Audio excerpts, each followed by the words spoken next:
저는 벨기에라는 나라에서 유학 생활을 하다가 22년 말에 귀국을 했는데요. 벨기에 가기 전에 한 대형 교회에서 교구장 사역을 했었습니다. 제가 맡은 교구 식구가 한 800명 정도 되었는데요. 그러다 보니까 매일마다 신방이 끊어지지를 않았죠. 대신방 기간이 되면 하루에 많게는 8에서 9가정씩 다니면서 신방을 하기도 했습니다. 그렇게 성도님들의 삶에 깊숙이 들어가서 말씀과 기도로 위로를 드리는 이 신방이 얼마나 중요한 것인가 그때 경험할 수 있었지요. 신방을 했던 분과 또 하지 않았던 분들은 교회에서 만나면 벌써 표정부터 또 대하시는 태도부터 이렇게 달라지는 것을 느꼈습니다. 지금까지 수백 가정을 신방 다니면서 아주 신기하고 놀라운 일들도 있었습니다. 어떤 분은 집에서 갑자기 의식을 잃고 쓰러지셔서 응급실로 이렇게 실려 가신 적이 있는데요. 중환자실에 이렇게 들어가셔서 의사 선생님도 좀 의식을 회복하기가 쉽지 않고 의식을 회복한다 하더라도 아마 좀 장애를 가지실 것이다. 왜냐하면 조금 시간이 지체된 상태에서 골든아워를 좀 넘기고 이렇게 병원을 오셨다 보니까 의사도 그렇게 이야기하는 상황이었습니다. 저도 급하게 전화를 받고 병원으로 찾아가서 간절히 회복을 위해서 기도를 드렸는데요.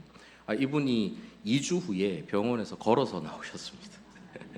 물론 제가 기도를 해서 그렇다라는 말씀은 아니지만 하나님께서 저의 기도를 포함해서 우리의 기도를 들으셔서 그에게 생명을 연장시켜 주셨다라고 저는 믿고 있습니다. 이런 일을 경험하면 저도 힘이 많이 나지요. 그런데 대부분의 경우 이런 극적인 경험보다는 그 반대의 상황이 훨씬 더 많습니다. 어떤 집사님 같은 경우에는 아주 건실한 사업을 하시던 사업가셨는데 부도가 난 거예요. 그래서 하루아침에 빚더미에 앉게 되고 빚 독촉을 받으면서 불안 가운데 살아가시는 분이 계셨습니다. 처음 제가 신방을 드릴 때 오랜 시간 함께 대화를 하고 또 기도를 해드렸는데 몇 달 후에 다시 신방을 드렸을 때 좀 어떠시냐 여쭤봤더니 여전히 그대로다, 여전히 힘들다, 오히려 그전보다 더 힘들어졌다 이런 말씀을 하시는 거예요. 어떤 말씀을 드려야 할지 모르겠더라고요. 너무 안타까운 상황이었습니다. 또 다른 어떤 권사님께서는 정말 건강하셨고 교회 일도 열심히 섬기셨던 분인데 갑자기 암 진단을 받으신 겁니다. 그렇게 해서 투병 생활을 하시는데 찾아뵐 때마다 신방을 드릴 때마다 막 눈에 띄게 수척해지시는 모습이 보이는 거예요. 얼마나 마음이 아프시죠. 이렇게 인간의 힘으로 어찌할 수 없는 고난을 당하는 분들을 신방을 할 때에 목사로서 해드릴 수 있는 것이 별로 없어서 정말 괴로웠습니다. 섣불리 그 고난에 대해서 해석하는 말씀을 드리거나 아니면은 그냥 형식적인 위로의 말을 전하는 것은 오히려 고난의 한가운데를 걷고 있는 우리 성도님들께 마음의 상처를 드릴 수도 있다라는 생각 때문에 어떤 말을 해야 될지 참 난감하기도 했었지요. 그렇게 우리 인생에 실제하는 고난의 막강한 파괴력과 그 고난 앞에서 인간이 얼마나 나약한 존재인가 하는 것을 철저하게 깨닫는 그런 시간이었습니다. 이처럼 고난이라는 것은 이 땅을 살아가는 누구에게나 닥칠 수 있고 또 매우 직접적으로 경험하는 현실 그 자체입니다. 저와 여러분의 인생에는 고난이 있습니다. 그냥 있는 것이 아니라 정말 많습니다. 때로는 하나 넘기고 나면 또 다른 고난이 숨 쉴 틈 없이 찾아오기도 합니다. 그럴 때 우리는 의문을 품게 되지요. 도대체 왜? 하나님은 도대체 왜 이런 시련과 고통을 주시는가? 내가 뭐 그리 큰 죄를 지어서 뭐 그리 큰 잘못을 저질러서 하나님께서 나에게 이런 벌을 주시는가? 이런 생각을 하게 됩니다. 아니 내가 죄인인 건 알겠는데 내가 잘못 사는 건 알겠는데 그렇다고 해서 이런 고난까지 당할 정도로 내가 큰 잘못을 저지른 것 같지는 않은데 하나님은 왜 이렇게 나에게 고난을 주실까? 특별한 죄가 없는데 까닭없이 임하는 이 고난을 어떻게 이해해야 하는가? 이런 의문들이 자연스럽게 우리 가운데 주어지지요. 그런 의문을 품다 보면 하나님을 향한 원망이 생기기도 하고 더 나아가서는 믿음에 대한 회의가 들기도 합니다. 하나님에 대한 불신이 생기죠. 그렇다면 우리는 이 문제를 어떻게 바라봐야 할까요? 성경에서 고난과 연결되는 가장 대표적인 인물이 두 인물이지요. 오늘 제목에서 여러분 유추하실 수 있듯이 욥과 예수 그리스도입니다. 오늘은 이 욥기를 살펴보면서 고난을 대하는 우리의 바람직한 자세가 무엇인가 그것을 한번 알아보려고 합니다.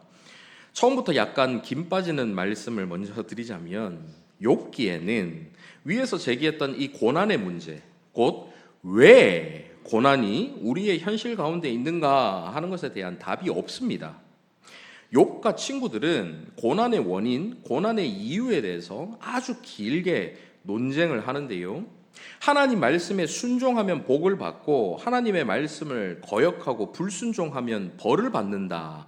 이게 이제 신명기에 나오는 말씀을 근거로 가진 신명기적 신학 체계라고 부를 수 있는데, 이 전통적인 신명기적 신학 체계를 가지고 있었던 이 친구들은 고난의 한복판에 있는 욥을 찾아와서 그를 지적하고 비판하고 심지어 정죄까지 합니다. 이렇게까지 고난을 받는 것은 분명 욥 본인에게나 아니면 죽은 아들, 딸들에게나 다른 가족들에게 죄가 있어서 그런 거야. 그러니 회개하라. 이렇게 욥에게 끊임없이 지적을 하지요. 하지만 욥 역시 끝까지 그들의 말에 수긍하지 않습니다. 자신은 지금 악인이 심판을 받는 것과 같은 이런 말도 안 되는 고난을 당할 만큼 죄를 짓지 않았다라고 계속해서 항변하지요. 나중에는 욥이 자신은 죄를 짓지 않았다라고 자꾸 얘기를 하니까 그 친구 중에 한 명이 막 화를 냅니다. 화를 내면서 아니 지금 하나님은 의로운 분이신데 의로운 분이 죄에 대해서 벌을 내리시는데 당신이 죄인이 아니면 하나님이 틀렸단 말인가? 하나님이 의롭지 않단 말인가? 막 화까지 내면서 욥에게 다그치죠. 반복되는 논쟁 끝에 욥 앞에 임재하신 하나님께서 주신 답은 고난의 이유에 대한 이성적 논리적인 답이 전혀 아니었습니다. 단지 하나님 자신이 어떤 분이신지를 계시해 주실 뿐이었지요. 그럼에도 욥은 이 하나님을 만나고 하나님의 임재와 그 말씀 앞에서 자신이 가졌던 모든 질문이 사라지고 모든 의문이 완전히 해소되는 것을 경험합니다. 이 말은 저와 여러분이 욥기를 잘 이해하면 비록 고난 앞에 가질 수 있는 질문에 대한 직접적인 해답을 이 책에서 찾을 수는 없을지라도 그 모든 의문들이 해소될 수 있다라는 뜻이겠지요. 욥기에는 이렇게 고난이 주된 소재이기는 하지만 그 고난의 이유에 대한 답을 구하는 것이 핵심 주제는 아닙니다. 그렇다면 욥기에서 가장 중요한 핵심 주제가 무엇일까요? 답을 찾기 위해서 먼저 1장부터 살펴보도록 하겠습니다. 1절 말씀 함께 읽어보실까요? 시작. 우스 땅에 욥이라 불리는 사람이 있었는데 그 사람은 온전하고 정직하여 하나님을 경외하며 악에서 떠난 자더라. 우스 땅이 어디에 있는 땅인지는 잘 모릅니다. 예레미야 애가 말씀을 근거로 그것이 에돔 지역에 있는 땅이다 이렇게 유추할 수는 있는데요. 그것이 크게 중요하지는 않습니다. 중요한 것은 이 우스라는 땅이 하나님의 택함 받은 그 족속들이 있었던 가나안 땅 안에 있지는 않았다는 거죠. 그 밖에 이방 민족의 땅 중에 하나였다라는 것을 알 수가 있습니다. 이 욥이 어느 시대 사람인지도 사실 명확하지는 않습니다. 아브라함 시대의 족장 중에 한 명일 것이다 이렇게 유추할 수가 있죠. 분명한 것은 욥이 하나님께 스스로 번제를 드리는데 그것을 보면 제사장을 통해서 번제를 드려야 하는 모세 이전 시대 사람이라는 것은 분명합니다. 자기가 스스로 번제를 드리고 있고 또 자기가 주도적으로 제사를 드리는 것을 보면 족장 중에 한 명이다라는 정도 유추할 수가 있지요.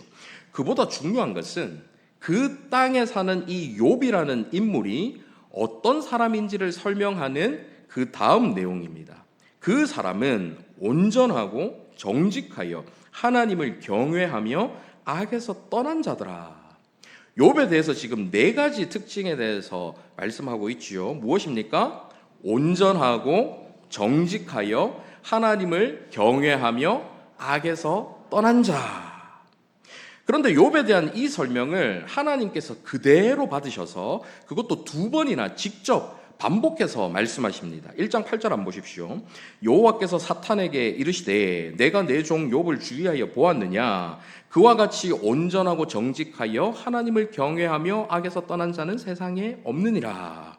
그대로 하나님 말씀하시죠. 이어서 2장 3절도 한번 보십시오. 여호와께서 사탄에게 이르시되 내가 내 종 욥을 주의하여 보았느냐, 그와 같이 온전하고 정직하여 하나님을 경외하며 악에서 떠난 자가 세상에 없느니라. 내가 나를 충동하여 까닭없이 그를 치게 하였어도 그가 여전히 자기의 온전함을 굳게 지켰느니라. 이 정도면 여러분 진리 아닌가요? 하나님께서 한 번만 말씀하셨어도 그거는 진리의 말씀이실 텐데 두 번씩이나 욥에 대해서 같은 평가를 내리고 계십니다. 이 말은 욥이 정말 그런 사람이다라는 것을 알려주고 있는 것이죠. 이 네 가지 특징은 바로 잠언에서 강조하는 지혜 있는 자의 특징과 정확하게 일치합니다. 잠언 2장 7절 한번 보십시오.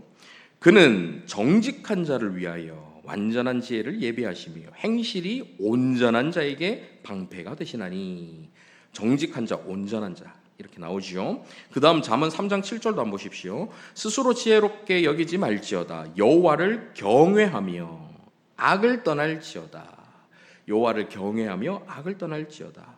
욥은 지금 이 잠언이 이야기하는 하나님을 경외하는 자, 곧 지혜 있는 자, 그 지혜, 이런 것을 행하고 저런 것은 행하면 안 되고 행하지 말고 하는 규범적 지혜, 잠언의 지혜를 규범적 지혜라고 하는데 그 규범적 지혜를 가진 사람, 철저하게 그 말씀대로 행했던 사람이라는 것을 알려주고 있고, 그런 욥에 대해서 하나님께서도 확실하게 그런 사람으로 인정하고 계시다라는 것입니다. 이것이 왜 중요하냐면요, 욥이 이렇게 하나님 말씀을 잘 지키는 잠언에서 말하는 지혜로운 사람이고 하나님 앞에서 의롭게 살았던 사람이기 때문에 그가 지금 당하고 있는 이 고난이 그의 죄 때문에 주어진 형벌이라고 여겨서는 안 된다라는 것을 이 욥기 초반부터 강조해서 보여주고 있는 것입니다.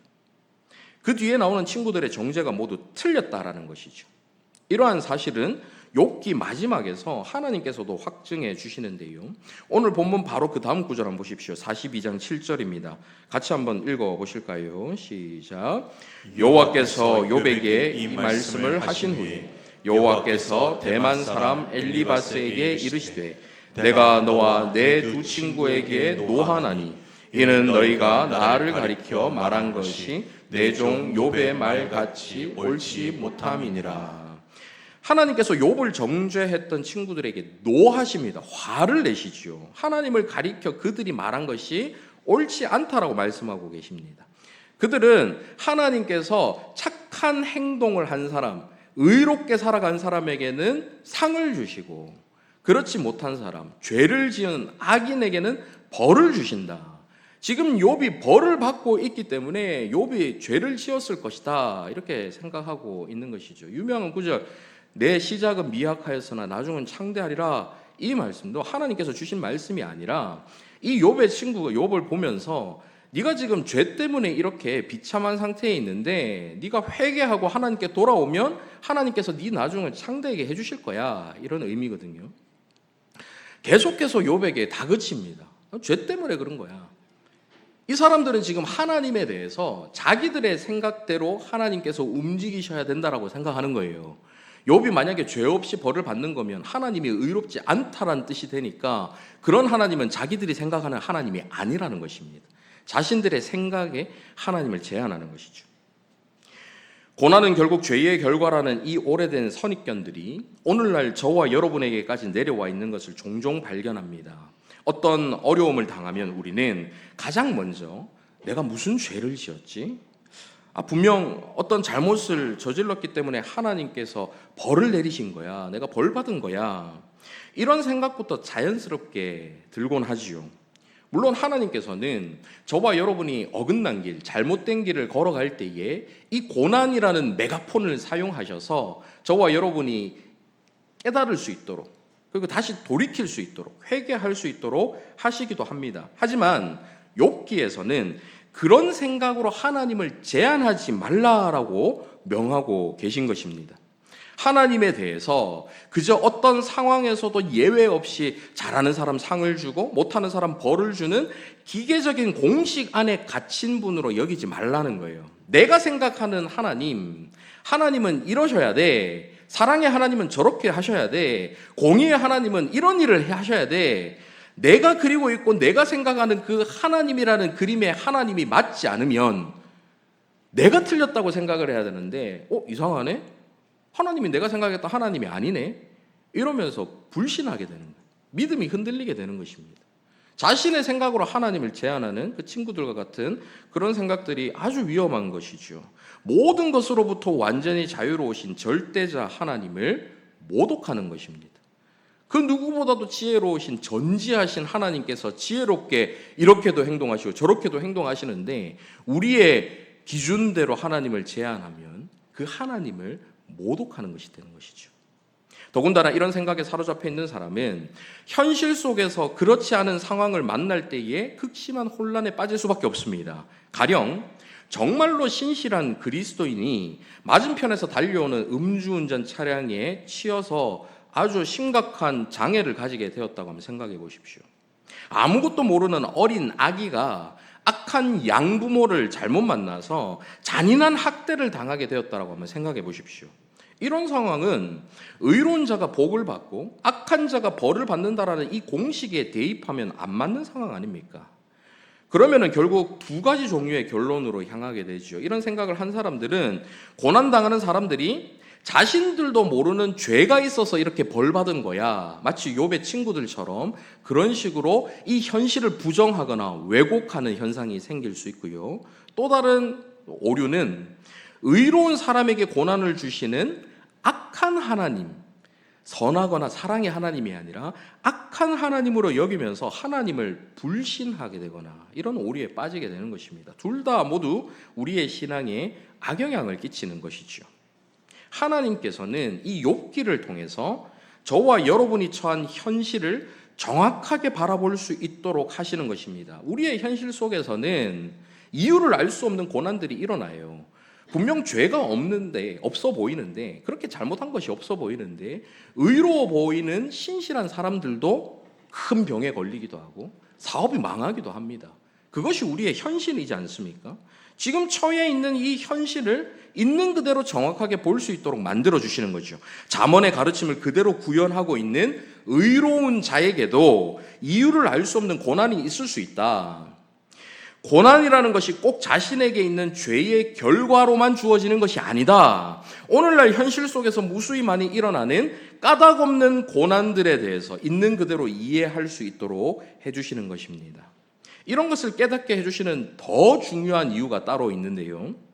여러분, 인류 역사 가운데에 의로운 자에게 주어진 고난의 가장 대표적인 사건이 무엇입니까? 바로 우리 주 예수 그리스도의 십자가 사건이지요.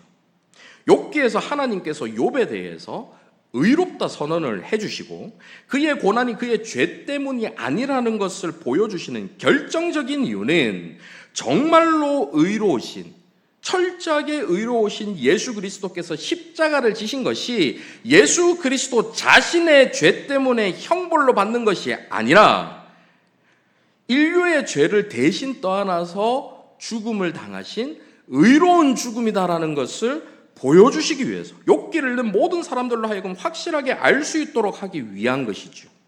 욥은 그래서 무고하게 고난당하신 예수 그리스도를 예표하는 인물인 것입니다. 자, 그러면 이제 욥기의 진짜 핵심 주제가 무엇인지를 한번 찾아보도록 하겠습니다. 욥기 1장 6절부터 2장 10절까지는 천상에서 이루어지는 회의의 장면이 나옵니다. 하나님께서 좌정해 계시고 그 앞에 하나님의 아들들이 함께 모여 있고 그 가운데는 사탄도 있습니다. 이 사탄이라는 단어는 대적하는 자라는 뜻입니다. 그래서 일반 명사로 쓰이기도 하고요. 하나님을 대적하는 타락한 천사들 무리의 우두머리인 우리가 잘 아는 그 사탄, 예수님께 유혹하고 했던, 시험하고 했던 이런 사탄, 영어로 표현하면 대문자 S 사탄이 될 수 있겠죠. 그런 사탄도 있습니다. 일반적으로 성경 속에서 하나님을 대적하거나 어떤 이스라엘 백성들을 대적하는 자, 이 대적하는 자를 사탄이라는 단어를 씁니다. 그래서 이 사탄 자체는 그냥 적을 가리키는 것이죠. 그래서 지금 하나님 앞에서 천상회의 가운데에 서 있는 이 사탄이 대문자 S, 바로 그 사탄인지 아니면 하나님을 대적하는 역할을 감당하는, 회의에서 대적하는 역할을 감당하는 그냥 일반적인 의미에서의 대적하는 자인지는 확실하지는 않습니다. 이거 자체가 뭐 그렇게 중요한 건 아니고요. 그거보다 더 중요한 것은 그가 어떤 존재이든지 간에 하나님의 통제 아래, 하나님의 통치 아래 있다라는 사실입니다.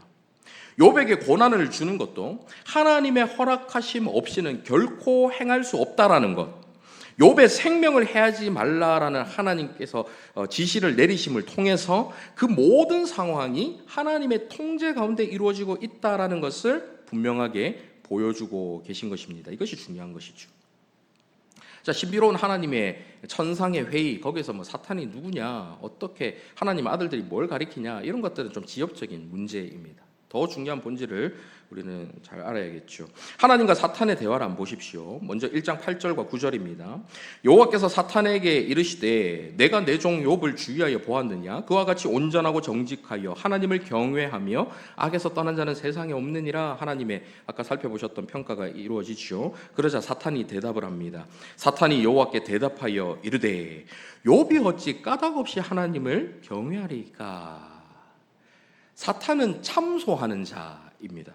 어떻게 해서든 인간들에게 트집을 잡고 죄로 인해서 넘어지게 만들어서 하나님으로부터 관계가 깨어지고 멀어지게 만드는 역할을 감당하는 것이 이 사탄이라는 존재이지요. 욥을 칭찬하는 하나님 앞에서 사탄이 뭐라고 말합니까? 아니, 욥이 어찌 까닭없이 하나님을 경외하리까. 다 이유가 있어서 하나님을 경외하고 있는 것이죠. 이런 말입니다. 그리고 10절 한번 보십시오. 주께서 그와 그의 집과 그의 모든 소유물을 울타리로 두르심 때문이 아니니까 주께서 그의 손으로 하는 바를 복되게 하사 그의 소유물이 땅에 넘치게 하셨음이니이다. 무슨 말입니까? 하나님께서 욥을 부자가 되게 해주셨고 풍요롭게 해주셨고 평안을 주셨고 그런 복을 누리고 있으니까 지금 하나님을 경외하고 있는 것 아닙니까? 이런 말이죠. 그리고 복 받으려고, 더 복을 받으려고 하나님께 잘 보이려고 하는 거 아닙니까? 이런 말입니다. 그 다음 11절 보십시오. 이제 주의 손을 펴서 그의 모든 소유물을 치소서 그리하시면 틀림없이 주를 향하여 욕하지 않겠나이까. 하나님께서 복을 거두어 가시면, 그에게 주신 모든 소유물을 빼앗아 가시면 그는 분명 변해서 하나님을 경외하지 않게 될 것입니다. 이것이 사탄의 생각 또는 사탄의 바람인 것이죠. 하지만 하나님의 생각은 다릅니다. 욥이 그런 복을 받았기 때문에 하나님을 경외하는 것이 아니라 그런 복이 없어도 욥은 끝까지 하나님을 경외할 거야, 진심으로 하나님을 섬길 거야 라는 그 생각, 그 바람을 하나님께서 갖고 계신 것이죠. 어떤 대가나 보상이 없어도 변함이 없을 것이다 하는 것이 하나님의 생각입니다. 이 두 생각이 지금 대립하고 있는 것이죠. 여러분, 이것이 바로 욥기의 핵심 주제입니다. 쉽게 말씀드리면 욥기는 이 책을 읽는 저와 여러분에게 당신은 아무런 대가나 보상이 없어도 하나님을 경외하고 사랑할 수 있는가? 이 질문을 던지는 거예요. 이것이 바로 욥기의 핵심 주제입니다. 하나님의 복을 누리지 않아도, 심지어는 고난을 당하는 그 순간까지에도 하나님을 변함없이 경외하고 사랑할 수 있는가? 이 질문에 대한 욥의 답이 무엇인지 한번 살펴볼까요? 먼저 하나님의 승인을 받은 이후에 13절부터 욥에게 엄청난 고난이 연달아서 일어납니다. 모든 소유를 빼앗기게 되고 종들도 죽게 되고 결정적으로 욥에게 아들 7, 딸 3, 7이라는 완전수를 의미하는군요. 아들이 7 있었다는 것은 그가 완전하게 소유하고 있었다, 그런 뜻이죠. 아들만 있은 게 아니라 또 딸도 3명 있었습니다. 10이라는 숫자도 완전수거든요. 10명의 자녀들이 있었는데 하루아침에 바람이 불어서 집이 무너져서 순식간에 다 죽어버립니다. 한 명도 남지 않고 자녀들이 다 죽어버리는 거예요. 이 무슨 말도 안 되는 상황입니까? 우리가 보통 고난을 겪으면 내가 욥과 같다, 욥과 같이 내가 고난을 당했다 이런 이야기를 종종 하기도 하지만 인류 역사상 욥과 같은 이런 극심한 고난을 그것도 한 번에 이렇게 당한 사람 그렇게 많지 않을 거예요. 욥은 엄청난 부자였거든요. 그런데 한순간에 그 모든 것을 다 잃어버립니다. 엄청난 부자였다가 높이 있다가 떨어지면 더 그 타격이 크겠지요. 그 고난의 깊이가 더 크지 않겠습니까? 많은 자식이 있었는데 그 많은 자식이 하나하나 죽는 것도 아니고 한 번에 순식간에 다 죽어버립니다. 뒷목 잡고 막 쓰러져야 정상 아닙니까? 드라마를 찍다면 그렇겠죠. 아니면 하나님을 향해서 고래고래 고함 지르면서 아니 하나님 어떻게 이러실 수가 있습니까? 제가 얼마나 신실하게 살았는지 하나님 아시잖아요. 실제로 욥은 굉장히 신실하게 살았습니다. 그 앞에 보면 욥이 자녀들이 생일 때마다 모여서 잔치를 할 때에 부지 중에 하나님을 원망하거나 죄를 지을까 봐 그것이 끝나면 바로 자녀들을 모아놓고 제사를 지냈어요. 하나님께 용서를 구하는. 그만큼 죄 한 번이라도 지을까 봐 벌벌 떨면서 살았던 사람이 욥입니다. 욥기에 이런 것이 기록되어 있는 이유도 자식들의 죄, 욥의 죄 때문에 이런 일이 이루어진 것이 아니다라는 것을 보여주기 위해서 이런 게 기록되어 있는데 어쨌든 욥은 그렇게 조심조심 신실하게 살아갔죠. 이런 일을 당하면서 욥이 하나님께 소리 지를 수 있는 거 아닙니까? 아니 사랑의 하나님이라는 분이 전능하신 하나님이라는 분이 어떻게 저한테 이러실 수가 있습니까? 하나님께 따져야 정상 아닙니까? 원망하고 돌아서는 것이 그렇게 놀랍지 않은 현상 아니겠습니까? 그런데 욥이 어떻게 하는지를 한번 보십시오. 20절 이하입니다. 욥이 일어나 겉옷을 찢고 머리털을 밀고 땅에 엎드려 그 다음 뭘 했다고요? 예배하며. 여러분 이 구절 이해가 되세요?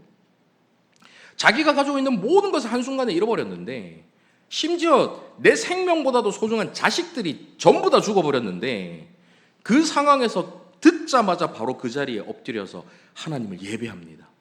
그 뒤에 구절은 더합니다. 한번 보십시오. 21절 이르되 내가 모태에서 알몸으로 나왔사온즉 또한 알몸이 그리로 돌아가올지라. 뒤에 같이 읽어보실까요? 시작. 주신 이도 여호와시오 거두신 이도 여호와시오니 여호와의 이름이 찬송을 받으실지니이다 하고. 무슨 말입니까? 욥은 지금 대가나 보상 때문에 복을 받았기 때문에 하나님을 경외한 것이 아니다라는 것을 이 극한의 상황에서 몸소 보여주고 있는 것입니다. 평상시에는 잘할 수 있습니다. 복을 누리고 아무 문제 없이 평안하고 그러면 하나님도 찬양하고 여유로운 미소를 띠면서 어려운 이웃들 도와주고 사랑하고 다 가능합니다. 하지만 고난이 닥치면 사람은 누구나 자신의 바닥을 드러내게 되어 있습니다. 진짜 본 모습이 나오게 되지요. 조금만 힘들어도 우리는 우리의 본 모습이 나오지 않습니까? 우리 어린 자녀들을 키우는 엄마들 그것 때문에 자괴 많이 하시잖아요. 아, 내가 이 정도였나? 막 잠을 못 자고 막 힘들고 이러면 내 원래 평소에 보이지 않던 모습들 막 이런 것들이 막 드러나지 않습니까? 우리가 몸이 아파도 그런 모습이 드러나고 심각한 막 어떤 경제적인 손실을 당했을 때도 우리의 본 모습이 드러나죠. 그 고난 가운데 우리의 바닥이 드러나게 되는데 지금 욥은 이 고백으로 하나님의 절대 주권을 인정하고 하나님을 향한 자신의 진실된 마음을 증명하고 있는 것입니다. 신앙인이 가질 수 있는 최고의 모습을 보여주고 있는 것이죠. 2장으로 넘어가면 더한 일들이 일어납니다. 그에게 남은 건강까지도 잃어버리게 되죠. 종기가 발바닥 끝에서부터 정수리까지 온몸을 뒤덮습니다. 가려워서 그냥 손으로 가리는 것은 모자라서 질그릇으로 막 팍팍 그 부위를 가려운 부분을 긁습니다. 피가 나오고 이러는데도 막 그런 긁는 비참한 신세가 되어버리죠. 오죽했으면 아내까지도 그 모습을 견디지 못해서 아니 하나님을 욕하고 죽으라. 더 이상 못 보겠다. 그냥 끝내라. 이런 말까지 하게 되지요. 여기서 욥의 아내에 대해서 우리는 그냥 일반적으로 악처라고 생각을 하는데요. 사실 이 욥의 아내의 이 말은 사탄이 생각하고 있는 그 생각을 자꾸 부추기는 겁니다. 하나님 욕하고 죽으라. 그런데 이 욥의 아내를 단순히 악처라고 보기에는 조금 무리가 있습니다. 지금 뭐 자녀들이 죽은 게 욥의 자녀만 죽은 게 아니잖아요. 이 아내의 지금 자녀가 죽은 겁니다. 그리고 남편은 지금 저기서 비참하게 있는 모습을 보는데 어느 여자가 제정신일 수 있겠습니까? 그러니 뭐 그런 말을 할 수도 있겠죠. 이래서 조금 다방면으로 아내를 뭐 두둔하고자 하는 건 아니지만 아내를 좀 이해할 수 있으면 더 좋겠는데요. 어쨌든 그녀의 말은 하나님의 생각보다 사탄의 생각에 가까운 말이었던 것이죠. 그때 욥의 대답을 한번 보십시오. 2장 10절 같이 읽습니다. 시작. 그가 이르되 그대의 말이 한 어리석은 여자의 말 같도다. 우리가 하나님께 복을 받았은즉 화도 받지 아니하겠느냐 하고 이 모든 일에 욥이 입술로 범죄하지 아니하니라. 우리가 하나님께 복을 받았은즉 화도 받지 아니하겠느냐. 그러면서 그가 입술로 범죄하지 않았다라고 나오고 있죠. 이렇게 욥은 자신의 고백을 통해서 사탄의 생각이 틀렸고 하나님이 맞다라는 것을 확실하게 보여주고 있는 것입니다. 사실 욥에게 일어나는 이 일은 정말 극단적인 일입니다. 그는 특별한 예시와 예표가 되는 인물이기 때문에 저와 여러분에게 이 정도의 고난이 닥칠 가능성은 매우 희박하지요. 우리 가운데 이런 고난이 닥쳤을 때 욥과 같은 모습을 보일 수 있을까요? 만약에 이 구절들을 읽으면서 우리가 욥과 같이 해야 된다라고 결론이 지어지면 우리에게는 진짜 큰 부담만 안게 되겠지요. 우리는 그렇게 못하니까요. 이 고난 속에서 하나님 앞에 이런 고백들이 정말 쉽지 않습니다. 그럼에도 성경에 욥기가 기록되어 있는 것은 이 욥이 예표하고 있는 모습을 보이는 거예요. 그리고 이 욥을 통해서 신자라면 마땅히 가져야 하는 모범적인 모델을 제시하는 것입니다. 그래서 욥이 비록 연약한 것도 있었고 부족한 것도 있었겠지만 이런 모습들을 기록함을 통해서 저와 여러분이 추구해야 되는 모습들을 보이고 실제로 욥이 가리키는 바로 그분, 십자가 위에서 극심한 고통을 당하면서도 그 고난의 순간에 하나님을 저주하지 않고 하나님의 뜻을 끝까지 따랐던 예수 그리스도에 대해서 바라볼 수 있도록 욥을 통해서 보여주고 계신 것이죠. 하지만 이 과정에서 그에게 던져진 질문은 저와 여러분에게도 동일하게 주어지는 것입니다. 지금 가지고 있는 복이 없어도 어떤 대가나 보상이 없다 하더라도 너는 나를 변함없이 경외하고 사랑할 수 있겠니? 하나님께서 동일한 질문을 저와 여러분에게 주시는 거예요. 이 질문에 여러분은 뭐라고 답하시겠습니까? 우리에게 있어 소중한 것이 사라질 때에, 복이라고 여겼던 것들이 사라질 때에, 아니면 착하고 충성되게 신실하게 말씀대로 살았음에도 불구하고 오히려 현실 속에서 손해만 보고 고난이 이어질 때에 우리는 과연 그때에도 하나님을 향한 변함없는 믿음과 사랑을 가질 수 있을까? 솔직히 자신 있게 그렇다라고 답하기가 어려워서 굉장히 부담스러운 질문이지요. 두렵기도 합니다. 왜냐하면 여기서 하나님을 향한 우리의 진짜 마음이 드러나게 될 것이고, 만약 우리의 마음이 변하거나 하나님을 떠나게 된다면 사탄의 생각이 맞다라는 것을 우리가 몸소 드러내고 증명하는 꼴이 되어버리기 때문입니다. 하지만 저와 여러분이 이 질문에 답하기 전에 이미 이 질문에 먼저 답해 주신 분이 계십니다.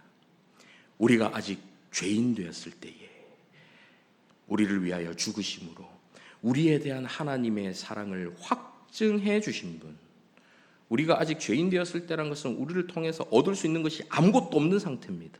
아무런 대가도 보상도 기대할 수 없는 그 상태에 우리를 사랑해 주신 바로 그분, 아무런 대가 없이 보상 없이 우리를 사랑하셔서 우리를 위해 자원하여 고난의 길을 걸으시고 십자가 위에서 욥보다 더 크고 짙은 외로움과 어둠을 견뎌내셨던 분, 바로 우리 주 예수 그리스도께서 저와 여러분을 향한 까닭없는 사랑을 십자가를 통해 친히 보여주셨습니다. 예수 그리스도의 권세를 통해 하나님 앞에서 밤낮 참소하던 자가 쫓겨났습니다. 욥을 모함하고 욥을 참소하던 사탄은 더 이상 그리스도 안에 있는 저와 여러분을 참소하지 못합니다. 그 예수 그리스도를 믿는 저와 여러분은 이제 하나님의 능력으로 보호를 받습니다. 베드로전서 1장 5절 이하를 한번 보십시오. 같이 읽어보실까요? 시작. 너희는 말세에 나타내기로 예비하신 구원을 얻기 위하여 믿음으로 말미암아 하나님의 능력으로 보호하심을 받았느니라. 그러므로 너희가 이제 여러 가지 시험으로 말미암아 잠깐 근심하게 되지 않을 수 없으나 오히려 크게 기뻐하는도다. 너희 믿음의 확실함은 불로 연단하여도 없어질 금보다 더 귀하여 예수 그리스도께서 나타나실 때에 칭찬과 영광과 존귀를 얻게 할 것이니라. 아멘. 욥에게 주어진 이 질문에 우리 스스로의 힘으로는 자신 있게 대답할 수 없고, 때로는 여러 가지 시험과 고난으로 잠깐 근심할 수 있습니다. 하지만 우리를 먼저 사랑해 주시고 붙들어 주시는 예수 그리스도 안에서 하나님의 능력으로 보호를 받는 저와 여러분은 그 마지막 날 칭찬과 영광과 존귀를 얻는 그날까지 확실하게 지켜질 것을 믿으시기를 바랍니다. 자, 이제 마지막으로 욥이 어떻게 고난에 대한 모든 의문이 해소되었는지를 살펴보도록 하겠습니다. 초반에 이렇게 모범적인 대답을 했던 욥도 시간이 지날수록 점점 더 힘겨워집니다. 욥은 차마 하나님을 원망할 수도 없고, 그렇기 때문에 저주할 수도 없기 때문에 자신이 태어난 날을 저주하며 하나님께 도대체 하나님 왜 그러십니까? 이렇게 계속해서 여쭙고 울부짖죠. 하지만 그는 그렇게 하나님께 울부짖으면서도 하나님을 저주하거나 떠나지 않습니다. 하늘을 향한 그의 울부짖음은 곧 그의 기도였던 것이죠. 우리 힘으로 극복할 수 없는 고난이 많습니다. 고난은 극복하는 것이 아니라 그냥 통과하는 것입니다. 그 고난의 순간에 우리가 할 것은 하나님 앞에 나와서 하나님께 울부짖는 거예요. 하나님께 소리치는 거예요. 하나님 너무 힘들어요. 때로는 원망에 가까운 울부짖음이 우리 가운데 있어도 괜찮습니다. 시편 보십시오. 시편 기자들이 얼마나 많이 하나님께 막 따지고 원망하고 합니까? 중요한 것은 그 어려운 마음을 가지고 하나님 앞에 나오는 거예요. 그 어려운 고난의 순간에서 어려운 마음을 가지고 하나님께 울부짖는 것입니다. 이게 중요한 것이죠. 욥이 그 모습을 보여주고 있는 것입니다. 끝까지 하나님을 떠나지 않고 하나님 앞에 소리 지르며 울부짖는 것이죠. 견뎌내게 하시는 분 앞으로 나와 소리 지르며 울부짖고 그분을 의지해서 견뎌내는 것이 바로 고난인 것입니다. 고난의 이유는 아무도 모릅니다. 왜라는 질문에 그 누구도 답을 줄 수 없습니다. 욥기뿐만 아니라 성경 어디에서도 지금 내가 당하고 있는 이 고난이 왜 일어났는지 아무도 설명해 주지 않습니다. 하지만 분명한 것은 지난주 섭리에 대해서 말씀드린 것처럼 모든 것의 제1원인은 바로 우리 하나님이시다라는 사실입니다. 고난 자체가 목적이 되어 주어지진 않겠지만 그 고난을 통해서 이루고자 하는 하나님의 뜻이 있는 것이죠. 그래서 선하신 하나님의 절대 주권을 믿는 바로 이 믿음이 저와 여러분에게 꼭 필요한 것입니다. 하나님께서 고난 가운데에 욥에게 나타나셔서 욥에게 주신 답변이 바로 이것입니다. 38장에서 폭풍우 가운데에 하나님께서 나타나시는데요. 그리고 욥에게 전능하신 하나님 자신을 말씀으로 보여주십니다. 그렇게 하나님의 절대 주권과 인간의 한계성을 여실히 드러내 보여주시는 것이죠. 그런 하나님을 만나고 나니까 욥은 비로소 오늘 본문과 같은 반응을 보이게 되는 것입니다. 본문 2절 3절 같이 읽어보실까요? 시작. 주께서는 못하실 일이 없사오며 무슨 계획이든지 못 이루실 것이 없는 줄 아오니 무지한 말로 이치를 가리는 자가 누구니까? 나는 깨닫지도 못한 일을 말하였고 스스로 알 수도 없고 헤아리기도 어려운 일을 말하였나이다. 하나님께서 어떤 분이신지에 대해서 이야기하고 자기가 어떤 존재인지에 대해서 말하고 있습니다. 그러면서 6절을 한번 보십시오. 그러므로 내가 스스로 거두어드리고 티끌과 재 가운데서 회개하나이다. 이 구절이 사실 욥기 안에서 굉장히 중요한 구절인데요. 여기서 회개하나이다라고 번역된 이 단어는 사실 회개라고 번역하기보다는 위로라고 번역하는 것이 더 합당합니다. 지금 이 동일한 단어가 욥기 안에서도 총 7번이 사용이 되거든요. 2장 11절, 7장 13절, 16장 2절, 21장 34절, 29장 25절 모두 위로라고 번역이 되어 있습니다. 같은 단어인데 오늘 본문 6절에서만 회개라고 번역이 되어 있지요. 하지만 지금까지 말씀드린 이 욥기, 즉 욥의 고난이 욥 개인의 죄 때문에 이루어진 것이 아니다라는 이런 관점 안에서 이 구절을 본다면 욥이 회개했다라고 이 단어를 번역하기는 조금 무리가 있습니다. 회개했다는 것은 욥에게 죄가 있다는 걸 얘기하는 것이 않습니까?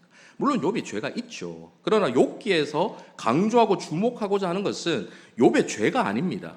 의로운 자의 고난이기 때문에 여기서 회개라는 단어보다는 위로라고 해석하는 것이 더 타당할 것입니다. 무슨 말입니까?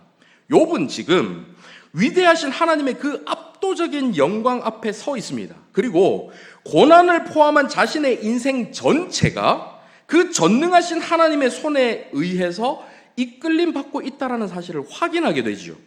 티끌과 재와 같은 한계 많은 자신을 하나님께서 절대 주권으로 친히 다스리고 계시다라는 이 사실이 더욱 확실하게 새겨지게 된 것입니다. 그리고 그 사실로 인해서 그는 지금 위로를 얻고 있는 거예요. 그 크신 하나님께서, 그 전능하신 하나님께서 지금 이 고난을 포함한 나의 모든 인생의 순간순간들을 다스리고 계시는구나. 그 사실에 위로받고 있는 것입니다. 이후 그는 그 이전보다 갑절의 복을 누리게 되죠. 이건 역시 어떤 보상의 의미가 아닙니다. 이전 모습을 회복해 주심을 통해서 그의 고난이 그의 죄로 인해서 주어진 형벌이 아니었다라는 사실을 증명해 주시는 것이죠. 욥기는 이렇게 욥의 고난의 이야기를 통해서 인생의 고난까지도 전능하신 하나님의 절대 주권 아래 행해진다라는 사실을 드러내면서 고난받는 자에게 위로를 전하고 있습니다. 이게 왜 위로가 될 수 있을까요? 우리 인생의 고난이 통제할 수 없는 어떤 악한 세력이나 악에 의해서 좌지우지되고 악에 의해서 주어져서 우리를 해치고 망치는 결과를 가져오는 것이 아니다라는 걸 보여주는 거예요. 악에 의해서 고난이 주어지면 두려워할 수밖에 없습니다. 떨 수밖에 없습니다. 이 고난은 반드시 악한 결과를 맞이할 수밖에 없습니다. 하지만 선하신 하나님께서 그 고난을 주관하신다는 사실을 믿는다면 지금은 비록 고난이지만 합력하여 선을 이루시는 선하신 하나님께서 하나님의 그 선하신 뜻을 이루신다는 것을 믿음으로 바라볼 수 있게 되는 거죠. 그래서 우리에게 위로가 될 수 있는 것입니다. 이제 말씀 맺겠습니다. 고난은 우리의 믿음을 직접적으로 위협하는 생생한 현실입니다. 하지만 그 고난을 향한 우리의 눈을 들어서 주님을 바라보실 수 있기를 바랍니다. 우리의 시선이 고난이라는 현실이 아니라 그 고난마저도 통제하시고 주관하시는 전능하신 하나님을 향할 때에 눈에 보이지는 않지만 하늘에서 끊임없이 이루어지는 주님의 그 일을 발견하게 되고 비로소 주신 이도 여호와시오 거두신 이도 여호와시오니 여호와의 이름이 찬송을 받으실지니이다. 이 성령의 고백을 진심으로 선포하게 될 줄 믿습니다. 오늘도 이 믿음 가지고 어떠한 상황 속에서도 하나님을 변함없이 경외하고 사랑하는 저와 여러분 다 되시기를 간절히 바랍니다. 아멘. 말씀을 생각하며 함께 찬양했으면 좋겠는데요. 시선이라는 찬양 고백하시겠습니다.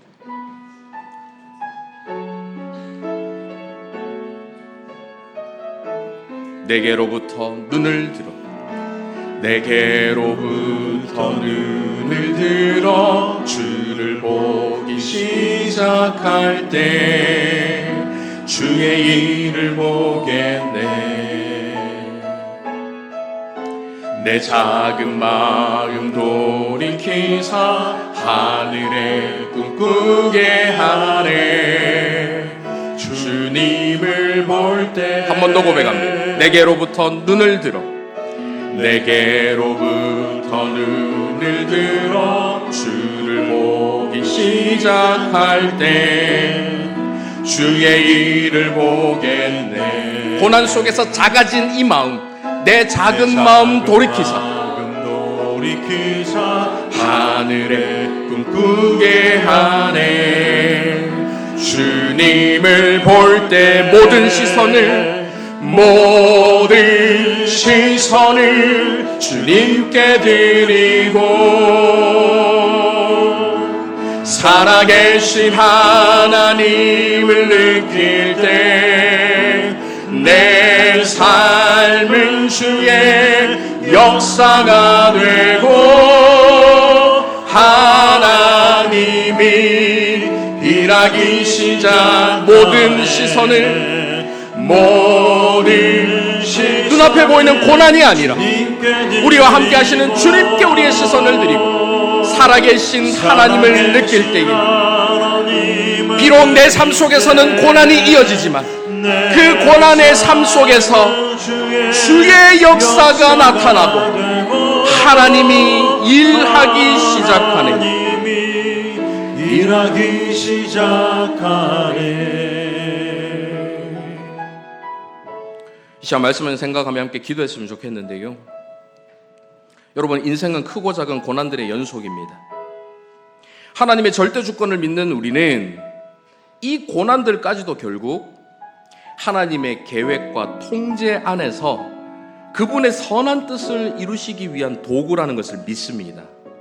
이 시간 말씀을 생각하며 함께 기도하실 때에 우리가 고난의 길을 걷든 형통한 길을 걷든 늘 변함없이 하나님을 경외하고 사랑할 수 있는 믿음을 더하여 주시옵소서. 믿음의 눈을 들어 하나님을 바라볼 때에 우리의 이 고난의 순간까지도 들어 사용하셔서 놀랍게 성취하실 하나님의 그 역사를 바라볼 수 있도록 인도하여 주시옵소서. 말씀을 생각하며 함께 기도하며 나가도록 하겠습니다.